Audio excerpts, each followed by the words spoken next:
Ray, do you think you could live alone, like a hermit? I think if I lost everything, I could make a go of it, yeah. Really? For a social butterfly like you? Yeah, I could see shutting it all down in extreme circumstances. I don't think I'd last much longer than like a day or so as a hermit before I think I'd just go nuts from loneliness. Well, it's not for everybody, obviously. But being out here on this tiny island off the coast of Maine, it's pretty easy to feel isolated. And you know what? Isolation is a good description for Manana Island, which sits just a stone's throw across the water from Monhegan Island, which is about 10 miles from the coast of Maine. We're isolated out here no matter how you slice it. Manana Island is about 1,800 feet long and about 1,000 feet wide. And the only structures on the island is a foghorn and the ruins of a small house. I don't even see any trees, just some bushes and grass. Yeah, it's not much. But this was once home to a man named Ray Phillips, a man who got famous for living out here all alone for 40 years. We're searching for the Hermit of Manana Island.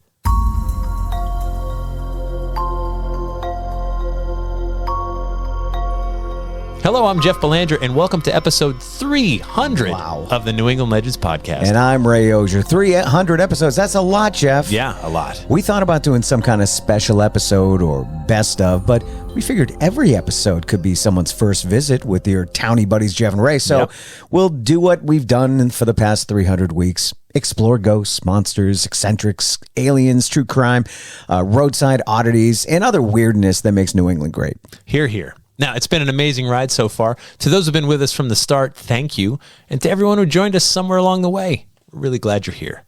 We can't do it without you. So please like, share, subscribe, and post a review for us. It's how you can help us grow. Now, before we go looking for the Hermit of Manana Island, we want to take just a moment to tell you about our sponsor, Nuati Herbals. But before we do that, Nuati Herbals founder Rod Jackson has a quick message for us, Ray. Hey, Jeff and Ray. Kimberly and I want to congratulate you on episode 300, another milestone. We were with you before the 200th episode, and we're still with you at 300. So let me say, it is an honor to be your sponsor. Congratulations, guys. Keep it up. The legends need to be told. Well, thank you, Rod, Kimberly, and the entire Nuati Herbals family. Jeff and I appreciate having you and your great all-natural products in our lives. We're all trying to live healthier, richer lives, and it starts with what you put in your body. When you make the switch from sodas or over-sugared, over-caffeinated, and expensive drive-through drinks, your body and your wallet will thank you. You still get warm, flavorful treats, but these teas make a difference in your health and well-being. Not sure which one to try first? Go to the Nuati Herbals website and see their new product guide to help light your path. Let Nuati Herbals help support your healthy lifestyle. Check out the Nuati Herbals website to see all their great products, and you get 20% off your order when you use the promo code LEGENDS20 at checkout. Visit NuatiHerbals.com. That's NUWATI Herbals with an S.com.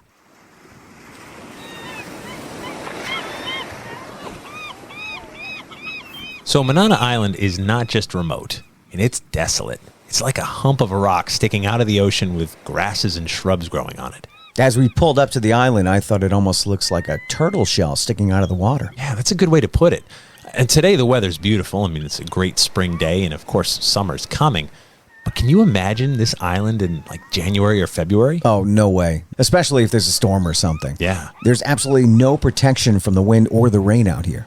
Yet, just across the small strait, that's literally like less than 2 football fields away, there's the island of Monhegan, where there's a small town. A few houses, a post office, a couple of inns, and the population at last count was 64 people year-round, though that swells quite a bit in the summer months. But the population of Manana Island is 0. That's true.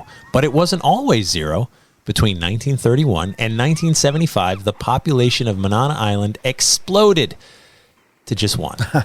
A man named Ray Phillips, who tried his best to walk away from the rat race, and in the irony of ironies, he wound up becoming a celebrity. So let's head back to 1931 and meet the Hermit of Manana Island.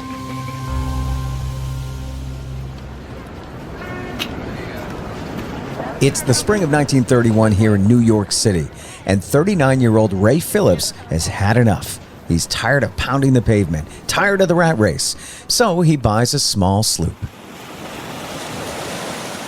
He sets it in the water and begins sailing north. Well, as we sail north, let me give you a little more background on Ray Phillips. He was born in Maine. He served as a soldier during World War I and was hurt badly enough to receive a monthly government pension. After the war, he attended the University of Maine, where he got, average grades. And then after graduating, he moved down to New York City to live with his mother, who was a fortune teller. Phillips found work as a teacher and food inspector, and though the 20s were roaring for everyone else, they weren't really roaring for Phillips. He didn't really date much, he never married, no children. He wasn't one for wild parties or anything like that. And when the stock market crashed a year and a half ago, the Great Depression ushered in a rough time for the whole nation. Phillips saw breadlines in New York. He saw plight everywhere he looked. And one day, he just had enough. So he bought a boat. And here we are sailing north on his sloop, putting as much water between us and New York City as possible. Somehow we all find our way back home. Phillips isn't following a star or even the compass very much. His boat is small enough that he keeps the coast in sight. After a few days on the ocean, the familiar sights of Maine pop up to the west. By the end of the day, he sees a small cluster of islands dead ahead. It's Monhegan Island. Phillips pulls his boat into the docks at Monhegan to find a small community of people living here. It's a cute little town, just a few streets and houses. It's still Maine, so it's somewhat familiar, but it also feels a million miles from the rest of the world. At 10 miles out, you can't really see the mainland either. Still, even Monhegan is a little too crowded for Phillips' taste. So after a few years of fishing and saving money, he takes his sloop about 150 yards across the strait to Manana Island, an empty rock of a place, but perfect for him. He takes some of the money that he saved and purchases an area about a sixth of the island on the eastern shore facing Monhegan. He finds some driftwood and begins to construct a shack for himself. Though he legally only owns a sixth of the island, he sees it a little differently. In practice, I owned it all because the other owners never bothered to come. And so the Hermit's new life begins. Plenty of driftwood and lumber washes up on shore, which gives him materials to build additions onto his shack. Each month he receives $109 for his veteran's pension and $77 per month for his Social Security. When he needs supplies, he rows his boat across the strait and buys what he needs on Monhegan. Pretty soon, Phillips makes a journey to the mainland where he purchases some sheep and starts his own little flock on Manana Island. The folks in Monhegan come to know Phillips as really one of their own. Even if he keeps to himself most of the time, he's friendly enough when he comes over and always returns a wave across the water when he sees you. As his little shack grows, so too does the curiosity about the Hermit of Manana. In the summer months, Monhegan's population swells. People come out here to get away from it all, and plenty of people see the lone shack just across the water and a strange bearded man tending to sheep. Phillips isn't really the only person on this tiny island. Coast Guard personnel are there almost daily to check on their foghorn and facility. And they also check on Phillips, who's always friendly with a wave or a chat. This island life suits him. As more driftwood washes ashore, he builds additions to his shack. He builds a system to collect rainwater for drinking and cleaning because his shack has no running water, no electricity. He lights his humble dwelling with an oil or kerosene lamp. When winter sets in, the population of Monhegan Island dwindles to a few dozen locals who get their island back until the late spring. But winter can mean some harsh conditions, brutal winds and cold. And Ray Phillips is over there on Manana Island all by himself. On the worst winter days, Phillips brings the sheep into his shack with him to keep the animals safe from the bite of the harsh winter weather. That's when you discover something. Hey, it's pretty warm in this shack right now, even though it's freezing outside. Yeah, that's exactly what he discovers. A flock of sheep huddled in your shack throw off a lot of body heat. Phillips finds himself pretty comfortable, even in the worst weather. Winter melts into spring as it does, and Phillips moves his flock back outside, even finds himself a pet. A goose who turns into as much of a watchdog as anything else. It's quite a sight, really. A lone man, his shack, a flock of sheep, and a goose running around. Each summer, more people come to vacation and visit Monhegan Island, and more people see Ray Phillips, the Hermit of Manana Island, and his legend grows. Years pass, and Phillips continues to build on to his shack. His friends across the water give him old windows and doors to help him along. He's a good neighbor in every way. He just likes to live alone. No one sees any harm in that. But as years go by, it becomes clear that Ray Phillips has no intention of living his life any other way than here alone as the Hermit of Manana Island. And folks get curious about him. They want to know what makes him tick. The tourists are taking rowboats over from Monhegan to visit the Hermit, and he doesn't mind at all. He poses for pictures. He chats with anyone who wants to talk to him. When his hair and beard get too long for his liking, he sometimes will take a boat over to the mainland for a hotel room, a shower, a shave, and a haircut. I call it a night on the town. And then it's back to his island. Journalists soon start coming by to ask questions. I mean, how can someone live like this in these modern times? Phillips is always happy to talk. I wanted to be independent, have a pleasant life outdoors. There was just me to think about. I was never skillful enough to get married. I never had enough money to get married, and anyway, women are expensive. His battery-powered radio keeps him informed about what's happening in the world, and he rows his dinghy over to Monhegan for groceries and to pick up his mail. And as years pass, Phillips is getting more and more mail from people who read about him in the newspapers and who want to know more. And Phillips writes back. He'd write on the back of the letter you wrote to him, turn your envelope inside out, and send it back to you. Once in a while, Phillips would make his way all the way down to Boston for some time in the city. I'll spend 1 or 2 weeks in Boston and probably see the dentist in Thomaston or Rockland before I return. Nothing could induce me to leave during the summer. But I want to hear the crashing and clanging sounds of the city for a couple of weeks, and that will do until fall. Phillips is plenty busy on his island. He searches for driftwood daily. He tends to his sheep. He fixes and adds on to his shack. When it rains or the weather is particularly bad, he stays inside. When it's sunny out and nice, he's outside. Each year, as his legend grows, more and more tourists come over to Manana to meet him. The better I know my sheep, the less I like tourists. And if too many people came over and it started to bother him, Ray would switch from talking to them in English to another language just as familiar to him. Bah, bah, bah. He baas like a sheep? Yes, that usually makes the tourists cock their heads and then walk away. It's mid-April, 1975. Ray Phillips is 83 years old now, and just about every single chore is harder than it used to be. After slipping into the ocean, he catches a cold that turns to pneumonia. His neighbors from Monhegan beg him to get to a hospital on the mainland and properly recuperate, but Phillips insists he's not leaving. Still, he appreciates the concern of his neighbors. Each night, I'll put a kerosene lamp in my window. If you see the light, that means I'm okay. If it's not on, then it means I need help. For almost 2 weeks, the lamp is lit every night, until the evening of May 4th. And Monhegan residents notice there's no lamplight coming from Phillips' shack, so they head over to check on him. With no answer at the door, a few locals walk inside to find the hermit lying on the floor, passed away. And that brings us back to today. At 83 years of age, Ray Phillips lived more than half of his life as a hermit on a desolate island. He got famous for wanting to be alone. He had no great accomplishments other than to walk away and live off the grid for the rest of his life. His only regret was that he didn't leave the city and go fishing 5 years sooner. And that reminds me of a song. Ray, I know you're a fan of the Zac Brown Band. Absolutely. One of their biggest hits is the song Knee Deep. Jimmy Buffett even sings a verse on it. That's right, he does. Wrote a note, said I'd be back in a minute, bought a boat, and sailed off in it. Don't think anybody gonna miss me anyway. Mine's on a permanent vacation. The ocean is my only medication. Wishing my condition ain't ever gonna go away. Ray Phillips's only worry in the world was if the tide was going to reach his chair. That and surviving harsh Maine weather on an island where he lived all alone for more than 4 decades. Today we remember the Hermit of Manana Island.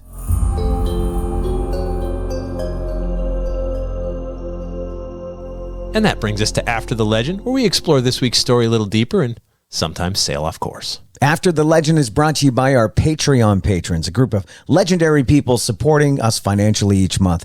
They keep our lights on and keep the servers humming. They help with travel, hosting, production, and marketing expenses, everything it takes to bring you 2 podcasts each and every week. It's just $3 per month, and for that, they get early access to ad-free episodes, plus bonus episodes and content that no one else gets to hear. Just head over to patreon.com/New England Legends to sign up. And if you want to see some pictures of Ray Phillips and his Manana Island shack, click on the link in the episode description or go to our website and click on episode 300. 300, Ray. That's a lot. Yeah. How do you feel? Do you feel older? People ask that on your birthday, right? Do you feel older after 300? How do you feel? No, it's funny though. When we started this, people are like, "Are you going to run out of stories?" And there was a little bit of a lull there, way back. I mean, you can almost say you did because we get a lot of help from the listeners. We do. So early on, I was like, "Well, there's the big ones came to mind," and we did some of the big ones.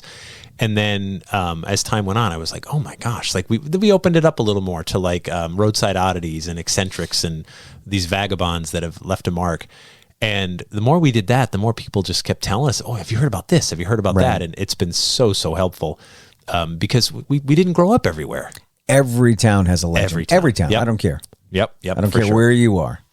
One other curiosity about Manana Island, there's some 1,000-year-old graffiti on the island. We didn't really get into it in the story. 1,000-year-old? Yeah, Wow. 1,000 years old. It's these runic inscriptions that look like they were carved into one of the rocks. Some claim it was the Norse people that did it. Possible. They got down this way for sure. Others suggest it was Phoenician, which kind of crazy that they would come all the way over. But either way, it's some strange lines that really do look like they were carved by hand. And Could they be were the devil. Could be the devil. It's always the devil, isn't it? Out there. Just their fault. So do you think you could live off the grid for real? I do. If I didn't have anything, and Like it's such a something morbid horrible. thought. Yeah. But if you lost everything, I like being alone now. I'll leave. This is Right now. Okay. This minute. No, I like my alone time. I think I'd get bored. Yeah. I think I'd need a dog at least. Who's going to laugh at your jokes?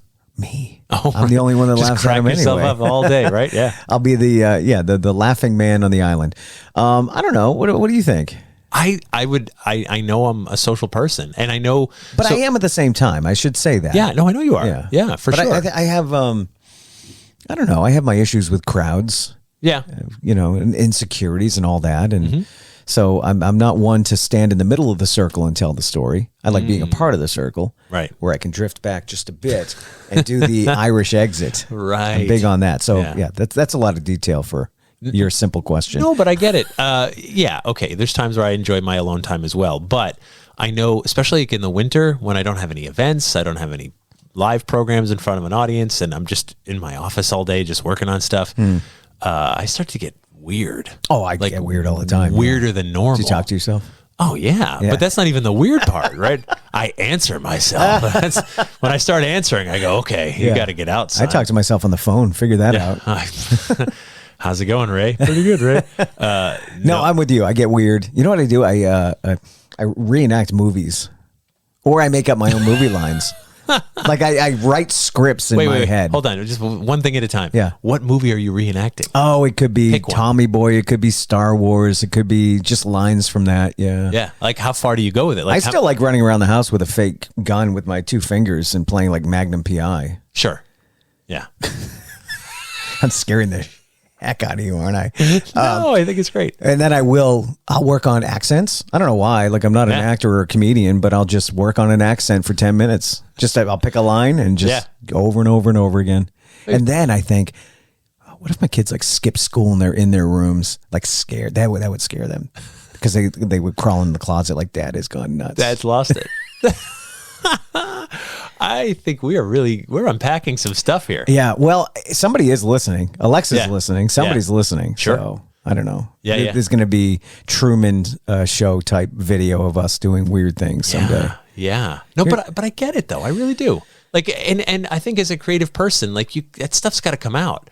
Well, they say it's a form of creativity or a symptom. Thank God they say that. In the car, like, do you ever have arguments in the car? Like with nobody, no one's on the phone or anything. You're alone in the car. This is an important part of the story. You're alone in the car, and you tell off like someone that you're angry at, and you keep going. But you said, you know what else I don't like about you? Yeah. Like nothing that you would actually say to them. But I find if it just all comes out, it's out, right? And it's in the car. Don't bottle it up. It's not bottled up. No one heard it. Didn't hurt anybody's feelings. I said all that bad stuff, and then I can. Better alone than with kids in the car, your wife. It's like typing an email response that you're never going to send. Oh, but you don't hover around that send button. Okay, be careful. There's a trick to this. You hit reply. Delete their email address first. That's the first thing you do. So it's blank. You couldn't send it to anyone. It would just say, hey, there's nowhere to go. And then write all those bad words that you want to say, like, good. And then like, okay, delete it. And then go about your day. Same thing, really. It's the same. You're working the same muscle. I sent a message that I probably didn't need to send today, but I hit send anyway. And I want to talk to you about that. As soon as I hit it, I went, I didn't have to do that. Great. Now I have to deal with that conversation. this mess that I just made, I will have to clean up. Wasn't so bad, but yeah. Well, isolation makes us funny. We're social animals. We are. Do I have electricity on this this island of mine? I don't know. You can have it if you want. Oh, then I'd be fine. You'd be fine. I need my streaming services, and I would just watch. Oh, now you want internet too? Well, you want electricity, and do you need a toilet? I don't have my princess? DVDs anymore. Dude. What's that deal? Like with this guy? I mean, that's something I thought of when we were telling this story. In a pot and out the door. Yeah. I mean, But I mean, in the ocean, it's washing back up. What is? I mean, ocean's a big old ecosystem. Yeah, I guess it just. But where it's not going anywhere, you have to toss it pretty far. Well, unless you send it off on the other side, I guess, right? Because if it's coming in one direction, it's going to be, well, no, that's not how it works, though. Maybe he got used to, when the tide goes out, I'll toss timed it, yeah. Toss my messy stuff. But I was thinking, I have this poem that I brought, and because I was feeling very pensive on this one, as we were working on it and everything. And did you write this? No, John Donne wrote it in 1624. Oh. It's a pretty famous poem called "No Man Is an Island," which the expression, right? Yeah. No man is an island. Is short. That the origin? Yeah. You think? That's no idea. Okay. This is it. 1624. It's it's literally 400 years old. So no man is an island entire of itself. Every man is a piece of the continent, a part of the Maine. If a clod be washed away by the sea, Europe is the less, as well if a promontory were, as well as any manner of thy friends or thine own were. Any man's death diminishes me, because I am involved in mankind, and therefore never send to know for whom the bell tolls. It tolls for thee. I don't know. Deep. I know it's deep, but I get it, right? Like that. The point is that you think you can disappear and go to an island and just be like, I'm off the grid, right? I think for some people, off the grid means I'm gone. I mean, I'm alive and I'm going to continue to be fine, but like I'm off the world as far as you know. But no one really is, because I think the point is that everybody matters. Every single person, like you really do matter, and you make a difference, and you're missed. And even if you go to an island, you still matter. Well, the thing about this guy, he was right off the shores of Monhegan, and he had a lot of visitors. And he was over on Monhegan quite a bit. There's lots of there's a great documentary. You can watch it on YouTube. We'll post a link to it. It's like a 30-minute documentary about this guy. There's video of him. Oh yeah, yeah. You can see him doing his thing, and just a quirky dude. But he was Monhegan, so everybody knew him. Yeah, he was harmless. Everybody liked him. And hey, you want dinner with us? We're having dinner. Come join us. That reminds me of the Hermit that we talked about a couple years ago, the guy that became a celebrity, but he was fine with it, right? Remember, he lived in the woods. And that was in New Hampshire. That was the, he was up in the White Mountains. But didn't he write a book? He wrote a book. He made his own beer. Yeah, and so he was known. It's not like he got off the grid and disappeared. Nope. He was off the grid, but everyone knew him. Everyone knew him. And there's something about when someone's like, I'm done. You know what? I'm done. I'm going to go just live alone on a mountain and meditate.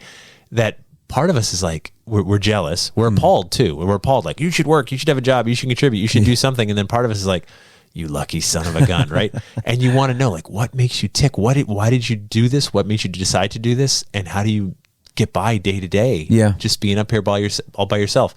And then that person probably answers, I'm not by myself. You're talking to me right now. I can't get a minute. I'd like to be alone right now, but it'd be great. But you people keep coming up and asking me stupid questions.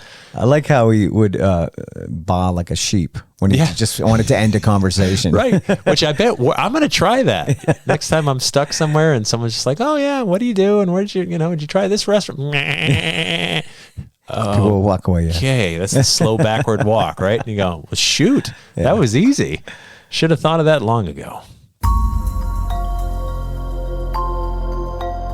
If you've got a strange tale we simply must check out, please reach out to us anytime through our website. So many of our story leads come from you.